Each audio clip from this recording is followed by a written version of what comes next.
Hey everyone, I'm Brina and welcome back to our channel.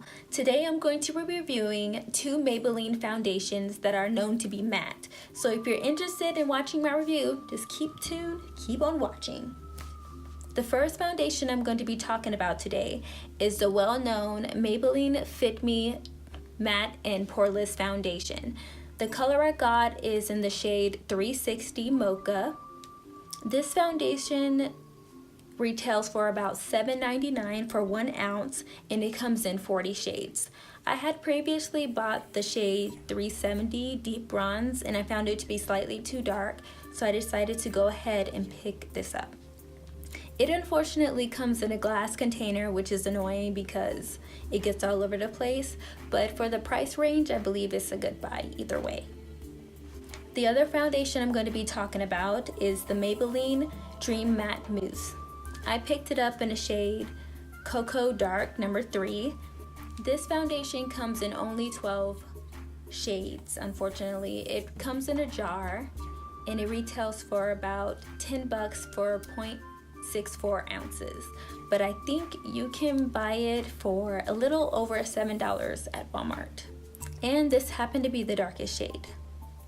I'm going to be applying the Maybelline Dream Matte Mousse with a foundation brush, and I'm going to apply the Matte and Poreless foundation with a sponge. I figured since it's a liquid foundation, it'll be easier to apply that way versus a foundation brush, but we'll see. So for one half of my face, I'm going to apply the matte mousse, and the other half, I'm going to apply the matte and poreless. Whoa, that's a lot of words.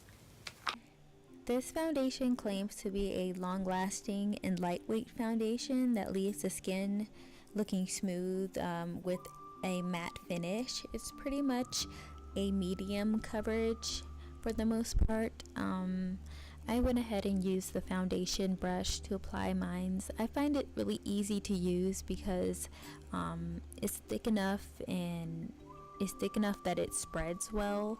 However, it's not like too thick that I find it to be cakey or anything like that. It easily adheres to my face. I'm not wearing a primer either, so I think the results are pretty good.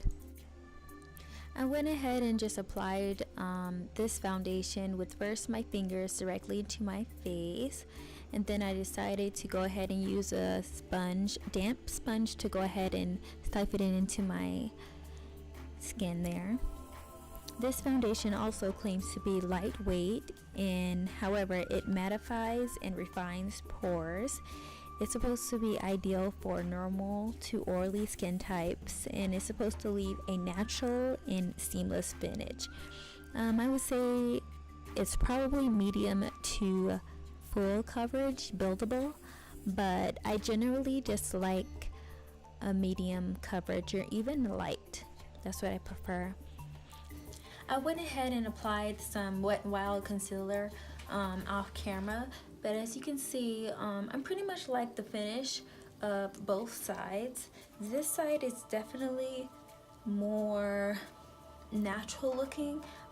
It's not completely dry. This is the Dream Matte Mousse side. You can see like it's more contour to my skin a little bit better, and it's not completely matte, though it is kind of matte to the touch.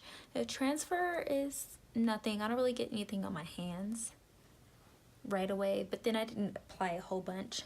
The matte and poreless side is also really skin-like. I really like the finish. It's natural. Since I didn't wear a primer, I'm going to make sure that I want to see how the foundation acts on its own without help from other products, so I'm excited about that. As you can see here, for the Maybelline Fitme Poreless and Matte, the color pretty much matched my neck pretty well. I believe my face is generally darker than the rest of my body, and the colors actually match each other pretty well too. There's no creasing around my nose or anything, which makes me happy because I generally don't wear foundation because I don't like the buildup on my face, but I don't see any of that going on here, so I'm pretty much happy. I like it so far. The time is now 12:51 right now, so I'm going to go ahead and come back in at the end of the day to see how this held up. I meant to get this video up or get going around 8 o'clock, so that's how my day went. Anyways, I'll be back at the end of the day to check in, hopefully around like maybe 9 o'clock, because I have to go run a 5K. So I'll even see how it looks after running that 5K. Hopefully I'm not oily. Hopefully I'm not a oily hot mess at the end of the day. So I'll be back. Hello people, I'm back. I just ran a 5K. It is actually 9:24 p.m. now and I'm exhausted, so I'm just gonna go ahead and wrap this up. I'm really tired. As you can see on the Maybelline Dream Matte Mousse side, it pretty much hasn't changed that much, I would say. A little bit got in my eye and it looks like it made it a little red, but aside from creasing or anything like that, I don't really see that much of a difference. I sweated a little bit and you can see the salt on my face, but it actually still appears really matte, strangely enough. My forehead is matte. I got a little bit of shininess on my nose, and yeah, that's about it. Just on my nose, a little bit on my eyelid. But other than that, I actually think it's actually in pretty good shape. However, on the Maybelline Matte and Poreless side, you can see a little bit of creasing happened, and it actually seemed to have exacerbated some dry areas that I have in my face, which is weird because I actually don't really have a dry face at all. Typically I have oily and normal skin, but it started to peel in this area, like kind of tack onto an old or healing maybe blemish that I have. It creased a little bit in my smile line, but really I just have a wrinkle there, so I can't really get mad at it. The other side, I don't typically wrinkle anywhere in the side of my face, so, but then I do sometimes right here. I can't really complain or attribute that to the foundation alone because I have it on my normal face as well. You can see some of my imperfections in my skin kind of popping through the foundation on this side as well. The other side doesn't really have, well, you can see some too, but I just pretty much applied it lightly, so I wouldn't really attribute any of those to the foundation per se. I believe that the matte and poreless, you can probably maybe add another layer to increase the coverage, but as far as the mousse side, I wouldn't add more than you already initially do. It says it's medium coverage. It doesn't really talk about it being buildable or anything like that.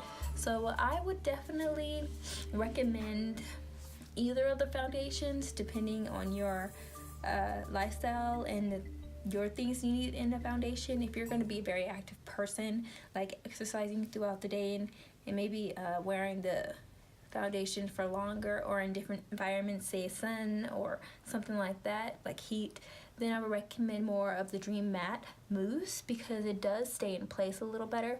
But if you're going to have a typical normal work day, working 9 hours or whatever, then I believe that the Fit and Poreless side of my face kind of shows that it is workable. I don't think it's so terrible either way that you would completely discount or take out or decide that one is actually worse. It's still a good foundation either way. Maybelline, they know what they're doing. That's why they've had these foundations on the market for over 10 years for the Dream Matte Mousse, and at least I want to say 6 or 7 years for the Matte and Poreless. So they've gotten it down to a science. So I'm sure that is pretty much mastered at this point. Well, that's pretty much it for my review. Thank you for watching. Make sure to like this video if you like this video and subscribe to our channel. You can follow us on all of our social medias. That's Instagram and Twitter at BNBrina. Make sure to leave a comment down below about any ideas you want to see from B and I. And until then, I'll see you in the next video. Thank you for watching. Bye-bye. If you really think about it, we're basically just putting mud and other dirt on our face, because foundation is like mud, and then powder is like dirt, and then shadows are like colorful dirt, and then primer is like mud, if you really think about it.